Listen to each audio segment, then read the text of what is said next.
Hello, hello les amis, la fin de la semaine est arrivée. Voici la leçon du vendredi, jour de préparation pour le sabbat. J'espère que tu le vivras avec ta famille, avec tes amis, et que bientôt tu pourras vous réunir pour pouvoir l'adorer, et que demain, ça sera un jour d'honneur à notre Dieu dans nos églises.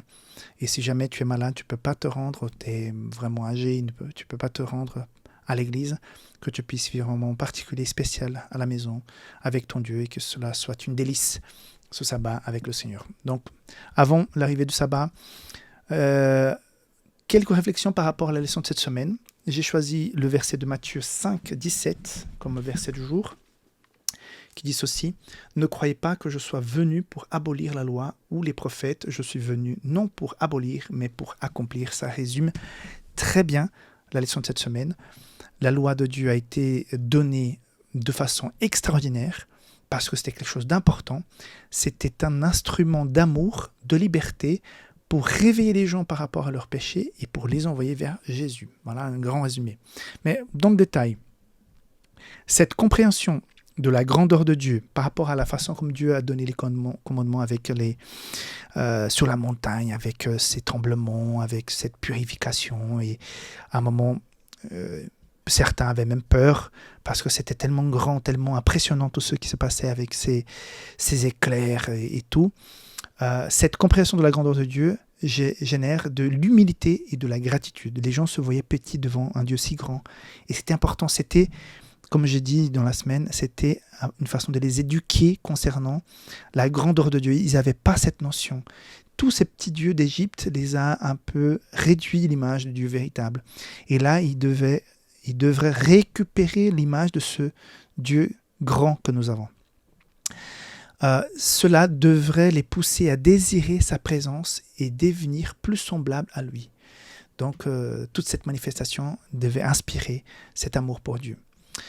La loi révèle nos propres imperfections, ce qui nous rend totalement dépendants du sacrifice substitutif de Jésus-Christ pour notre salut. C'est ça l'objectif de la loi, te rendre dépendant de Dieu. Parce que nous sommes naturellement égoïstes, orgueilleux, en croyant que nous pouvons régler tous nos problèmes par nous-mêmes. Mais quand nous rencontrons le Christ, quand nous rencontrons sa loi, on se rend compte, waouh, je suis cet homme, je suis cette personne qui commet ce péché, qui fait ça. Et là, oui, ça va pas alors. Comment régler ce problème? C'est Jésus, c'est Dieu. C'est ça la fonction de la loi, hein? Bien que la loi soit permanente et que son non-respect entraîne des difficultés, l'obéissance ne doit pas être un fardeau, mais une expression d'amour et de gratitude. Obéir Dieu ne devrait pas être lourd. Si obéir Dieu, si être fidèle à lui, c'est lourd, il y a quelque chose. Il y a quelque chose qui ne tourne pas très rond. Pourquoi servir Dieu, être un chrétien, est lourd pour moi? Pourquoi c'est dur pour moi? Je pense qu'une rencontre plus profonde avec le Christ est nécessaire si nous voyons la loi de Dieu comme un fardeau. Si observer le sabbat, si être fidèle, si protéger la vie est quelque chose qui est dur pour toi, pour moi, il faut qu'on fasse la réflexion, qu'est-ce qu'il y a? Pourquoi c'est dur pour moi? Pourquoi c'est lourd? Il faut plus de relation avec le Seigneur pour donner un nouveau sens. Parce que la loi, sans Jésus, elle peut devenir un instrument, elle peut devenir dure. Et certains utilisent cette loi, pas pour nous ramener vers Jésus, mais pour nous éloigner de lui, en nous tapant dessus avec les 10 commandements, en disant « mais ouais, tu fais ceci, tu fais cela ». Ça nous éloigne de cette image d'un Dieu d'amour, d'un Père qui nous appelle, nous inspire à revenir vers lui. Si c'est par faire du plaisir à d'autres personnes ou pour entrer dans les clous, pour pas être mal vu, pour éviter de se faire taper, entre guillemets, elle n'accomplit pas sa fonction.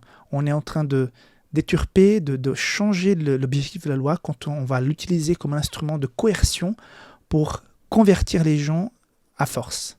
Vous voyez? Donc c'est très important qu'on puisse laisser la loi faire son travail, parce que c'est une loi d'amour et de liberté, très importante. Et comme dit ceci, bien que la loi soit permanente et que son non-respect entraîne des difficultés, mais bien sûr, Si je décide de ne pas respecter la loi, je ne suis pas héritier des joies de la loi. Et là, ça va être plus compliqué, mais c'est moi qui ai choisi, c'est pas que Dieu qui t'envoie une punition. J'ai choisi d'enlever le mur qui protégeait ma maison.